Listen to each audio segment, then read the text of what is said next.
Hey guys, Hipos here with a relatively quick tutorial for UE4, and what the topic of this tutorial is, as I'm sure you saw in the title, is when to lerp a value, linear interpolate a value, versus when to do an actual interp on a value. There's actually quite a drastic difference, and I'm sure that most of the half experienced people, medium level, should know this already. But as you know, like in the materials we have lerps, right? Those are kind of a mask. But in the blueprints we also have them, and I can show you guys here in my event graph that I'm actually using this on a zoom function. Now, the reason that I'm doing this, the question is when to lerp as opposed to when to FInterp. You want to lerp when you want to really control how long it takes to go from one value to another. This is pretty much, I don't know for sure, I can't say this for sure, but this is for the most part independent of like frame rate and stuff like that, okay? So what I have is I have a zoom timeline, and as you can see, my value goes from 0 at 0 value here to a value of 1 over the course of 1/3 of a second. Now the reason that it takes 1/3 of a second is because my to aim animation is actually 1/3 of a second, as you can see down here, 0.333. Okay, it's 10 frames. Okay, at 30 frames a second, that's 1/3 of a second, that's 0.333. So I can match that timing exactly.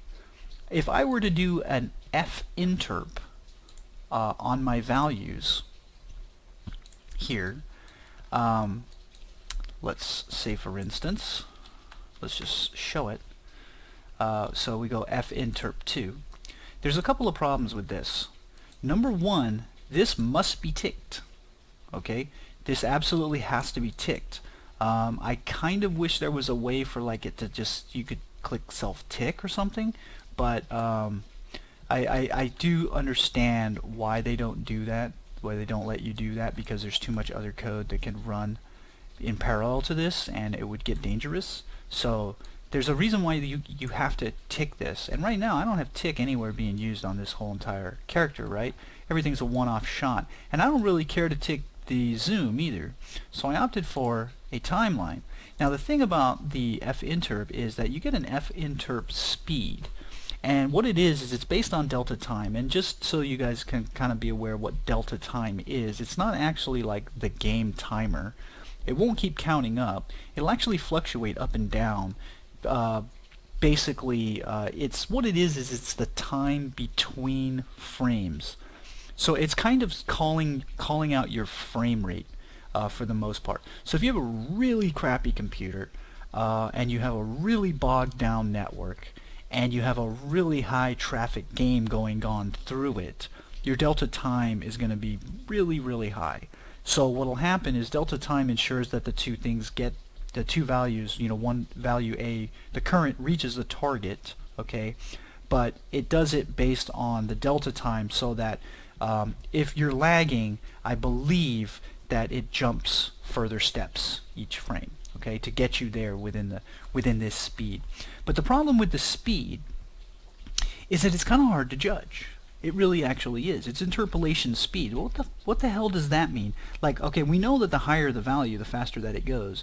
But can you tell me what you need to put in here to get a value to lerp, or to change, to interpolate from 0 to 10 and take exactly 2 seconds to do it? What would you put in here? I don't know. It depends on your frame rate, it depends on all kinds of stuff.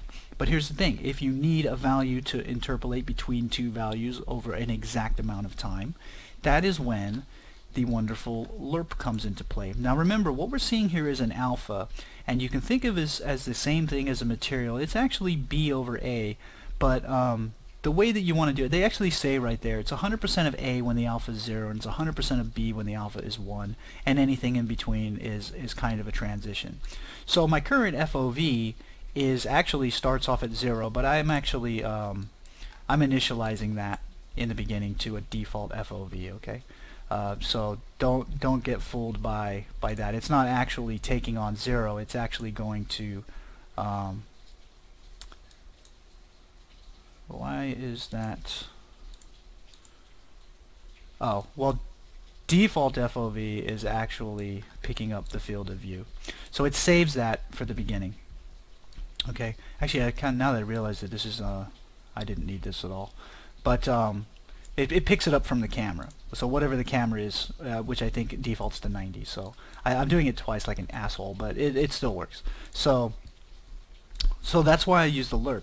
And again, I need the timing for this to basically be exactly the length of the animation, and when I hit play here, it pretty much is, for the most part. So as I zoom in, it's for the same length that he's bringing up the gun. Okay?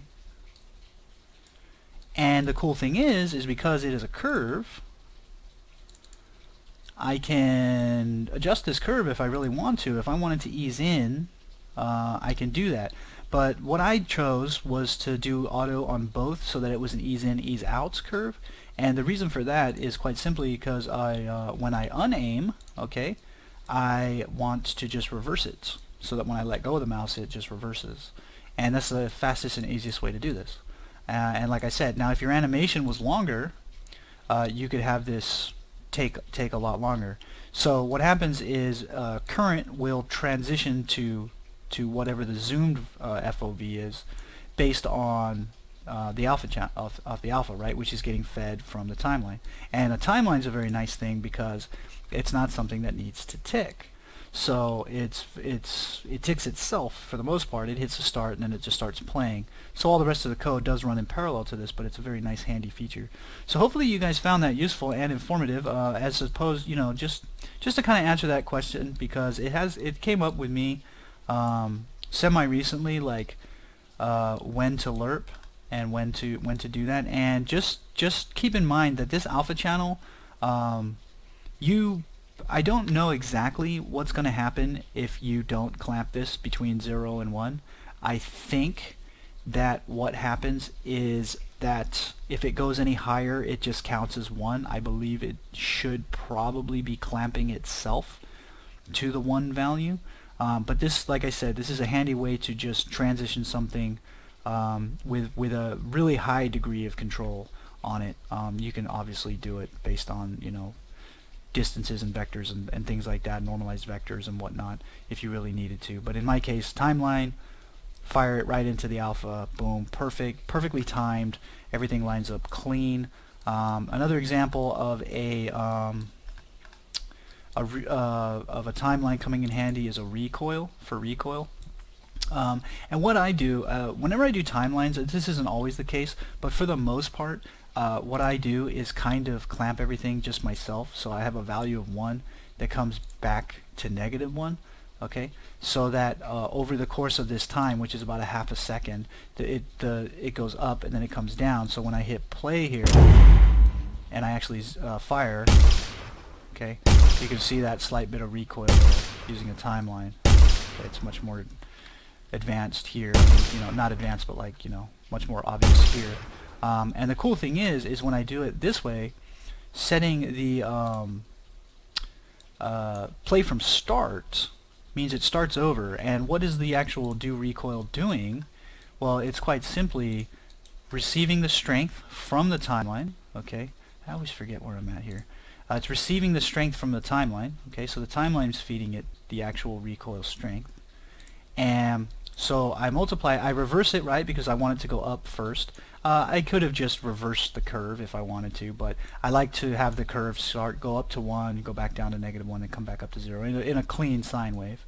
And then I just use, because we're using the controller pitch input here, which is off of the movement somewhere.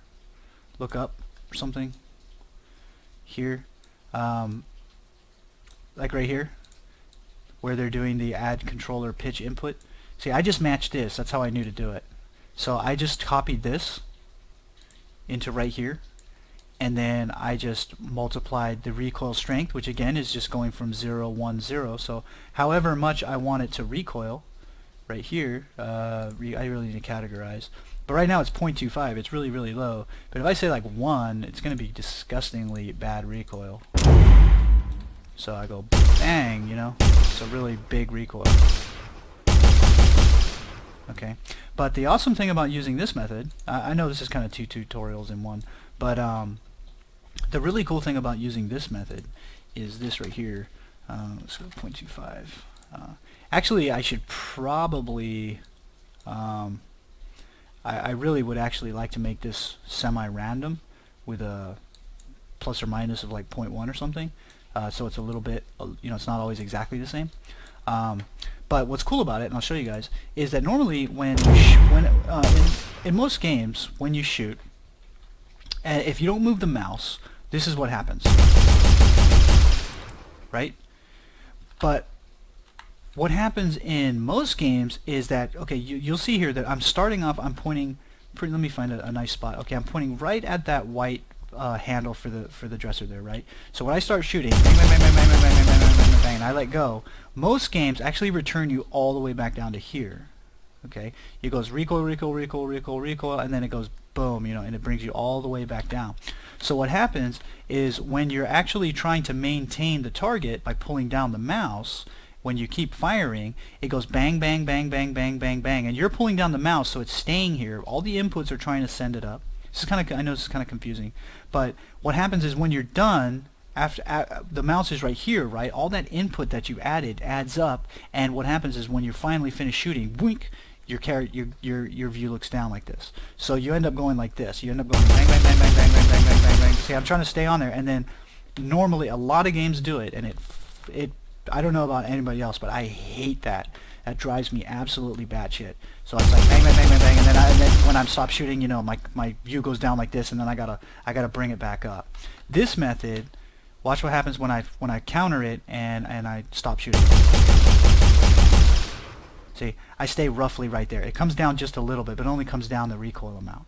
So my view stays around the same area, so I feel like I can track better. I feel like, you know, and I don't feel like, you know, when I'm done shooting, that it just like, you know, shoots my view all the way down. So this method for recoil, I like it. I like it a lot. Again, so we do the controller pitch input, and the event graph uses a timeline that plays from the start every time. Okay, it's important that it play from the start, so that if you're halfway through recoiling upwards and you shoot again, it should just start at the bottom and then keep recoiling you upwards and upwards and upwards as you shoot, so that you get this effect. Otherwise you don't get this effect here. Okay, it'll just go, it'll just keep doing like this, and it's kind of stupid.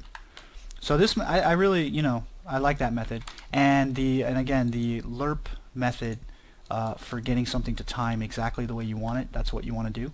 And I prefer, I really enjoy comboing it with a timeline, because like I said, it's just direct control. I mean, I can say that the zoom takes, you know, a lot longer than that. Unfortunately, if I do that, it doesn't stretch my timeline for me, but not that big of a deal. Well, all it would do, it would delay when I could actually come back to unzoom. That's all that would do to me. There is another thing that I'm going to do it on, and that is right now when I aim, I'm actually doing an aim offset right here.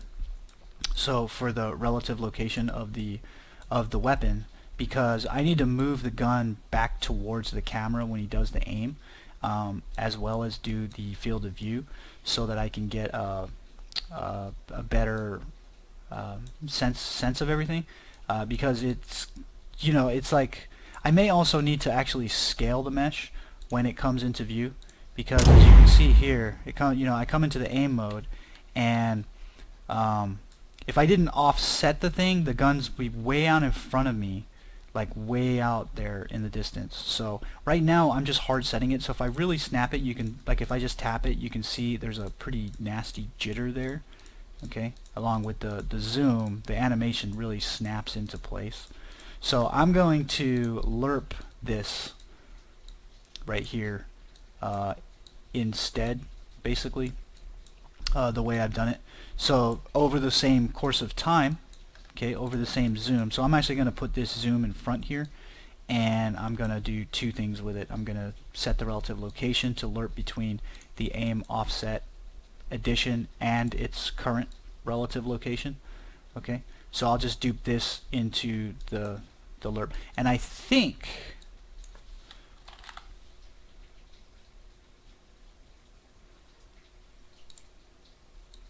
okay, I did see lerp vector. So, and I would do this like so, and then I need this to be swapped.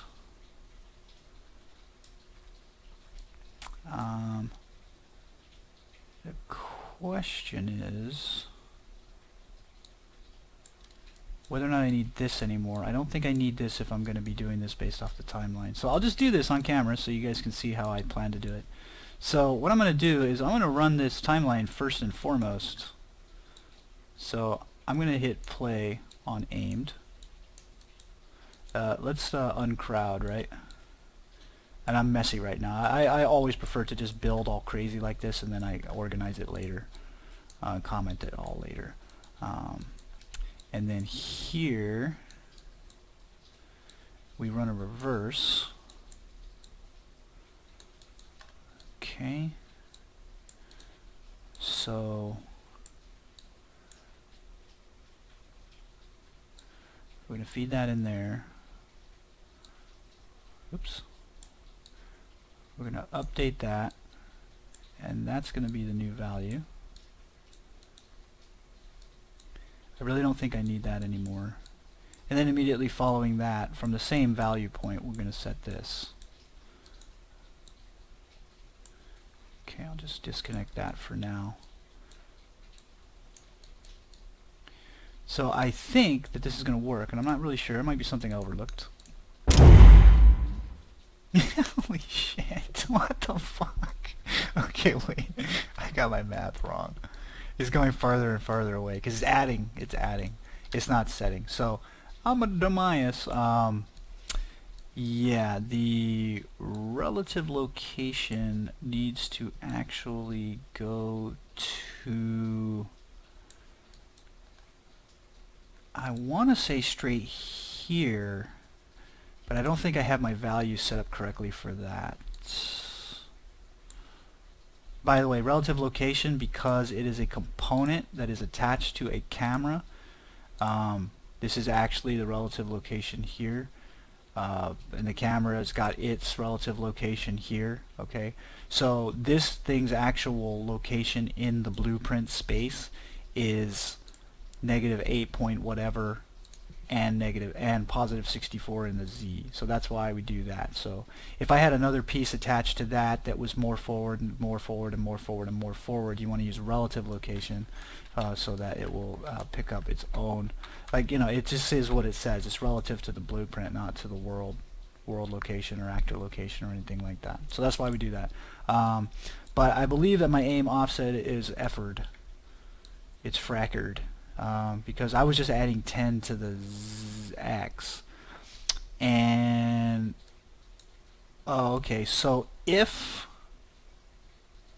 here's the thing, okay,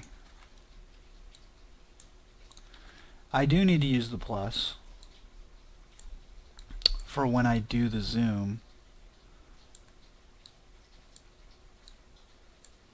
but if I'm unzooming I need to subtract it.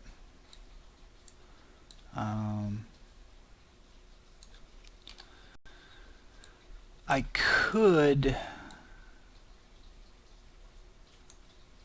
I'm trying to think if I could do a switch, because if I don't do a switch, then I'm going to have two of these guys.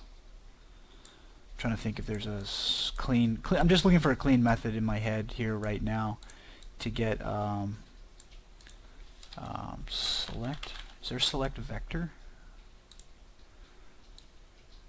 There certainly is.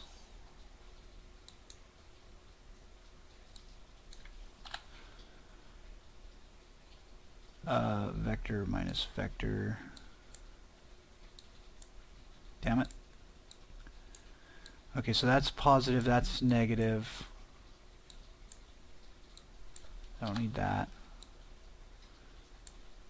So we use A on true, right?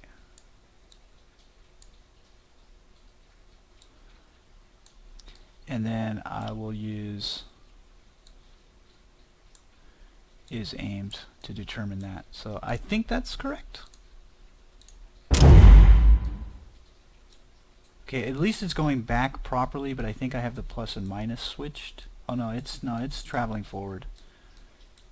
Yeah, it's traveling away from me over time. It's not reversing the same relative location should be... I'm kind of thinking it's just going to be much easier for me to actually set these as two separate. So default position and aim offset. So default position is this, and then aim offset should actually be the default position plus that. No, you know what? I shouldn't be having to subtract it. Hey, hang on, what's the math going on here? Because look, we're using the alpha here, right? So it should lerp back and forth between the two.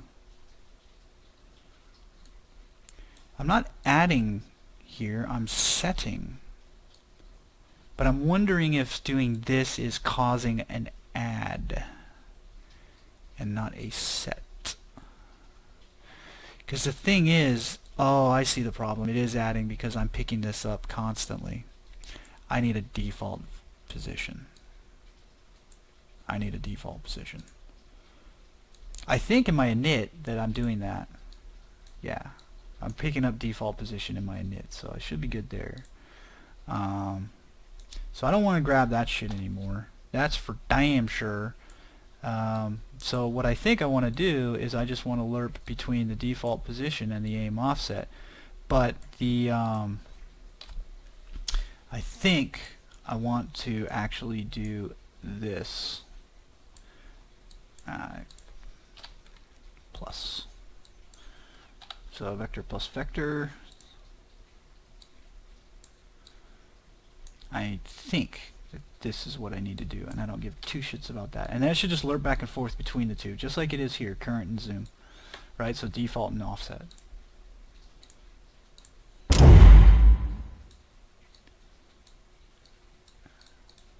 Now it's a movement. It's not a jerk anymore. Jerk. See? Clean.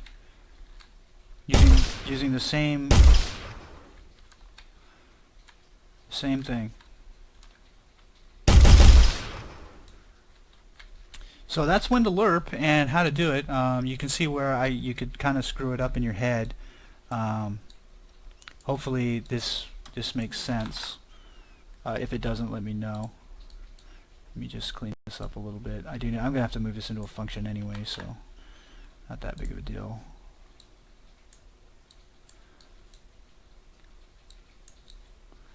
Yeah, when you get this kind of situation, it's really hard to make it clean. Really hard.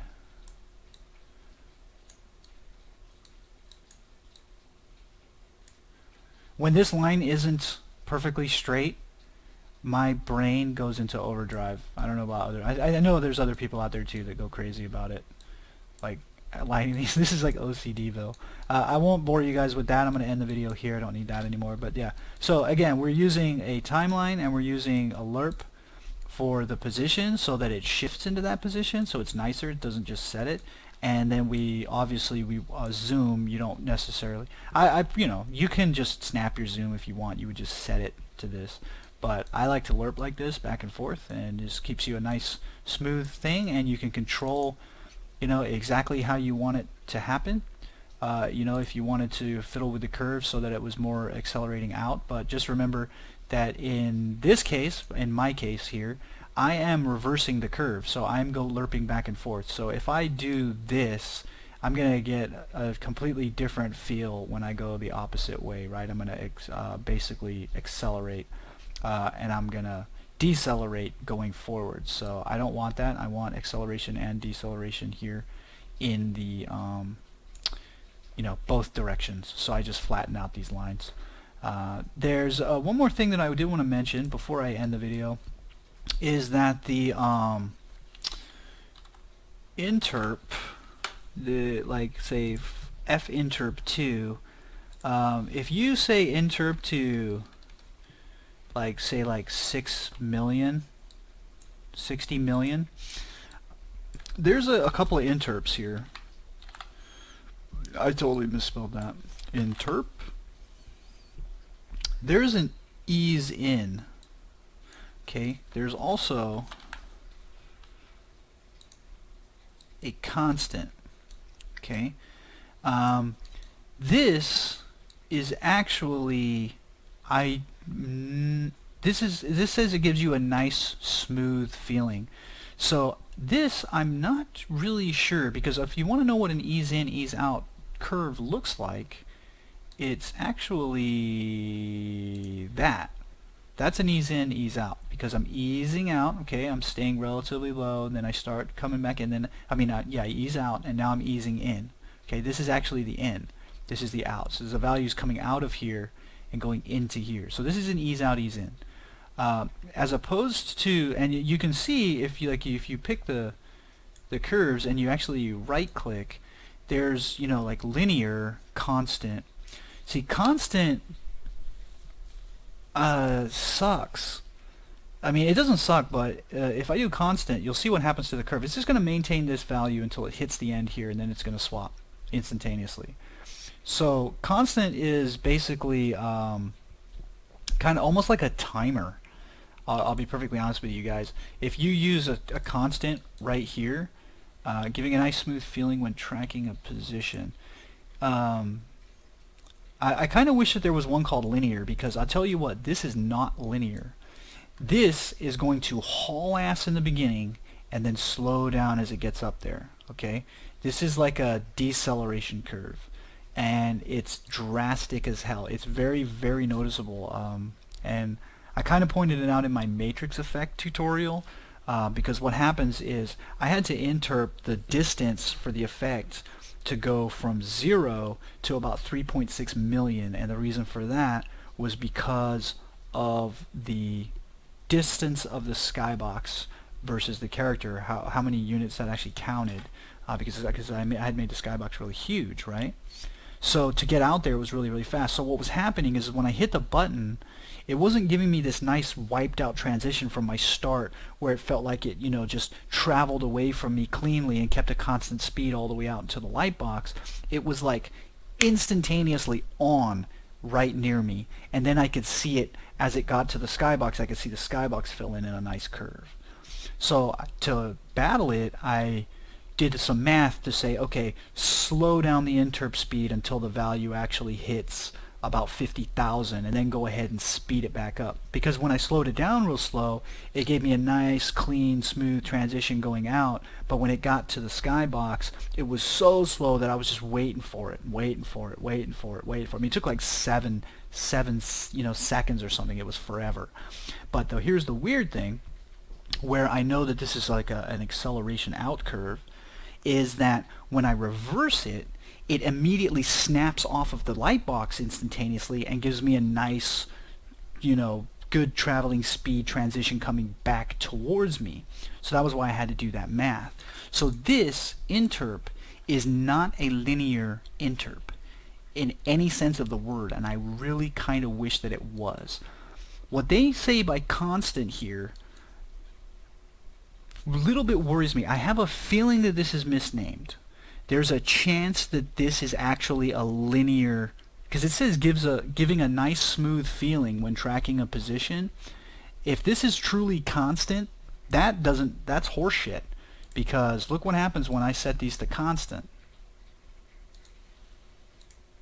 That's constant. That ain't a nice smooth transition. That's, hey, I'm stuck here until I get to the end and I'm gonna fucking teleport, right? So that's, I believe that these are misnamed.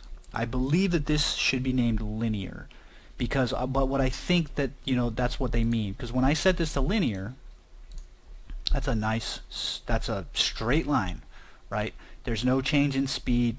It's going to give me a perfectly linear transition motion, okay? In my case, obviously, I want to do the ease in, ease out because it just feels better for what I'm personally doing. So I just wanted to point that out, that there is a difference here, that this is not a linear curve. I've never tried this. I think this is a linear curve. Based on the tooltip, they're saying it gives a nice smooth feeling. I'm assuming that it is not a step curve. Okay, I'm assuming that it is a linear curve. The ease in and ease out should actually be, honestly, I can't tell if this is ease out or ease in and ease out. Given the fact that it's hauling ass going from the start to the high value that it's going to, I'm assuming it's an ease in, which means it's doing this, okay? Hauling ass and then slowing down over time. And then what happens is when it reversed, what I was getting, when I interp the other way, I'm getting this, hauling ass and then slowing down. Because like I said, my matrix effect, assuming this is, just think about it as my distance, it felt nice and smooth right here. I could see the transition actually getting closer to me over time. But when I send it outwards, it's like over the course of a split second. Imagine this is the edge of my actual geometry, this first line, and the rest is all skybox. It's like within 0.03 seconds it's completely finished here, right? So I was noticing that it was just zipping out really fast. Okay, so hopefully that makes sense to you guys. I'm going to go ahead and set these back to linear and then back to auto. That's kind of the fastest way to reset a curve. Okay, just change the curves there. So hopefully all that makes sense. If not, let me know. But like I said, just last thing I wanted to point out was that there are different interps. Okay, if you do need an interp, they are handy for just about everything. But I have just recently started to learn the power of the lerp. Again, being the main thing, being able to control the amount of time that it actually takes, like, you know, pretty much down to the exact picosecond. It's bullshit, but you know, plus or minus, you know, it's good enough. So that's it. That's HitPaw signing off, and thanks for watching. Comment, like, subscribe, do all that fun stuff. Look for Rats on Kickstarter coming soon, and I'll see you guys in the next one.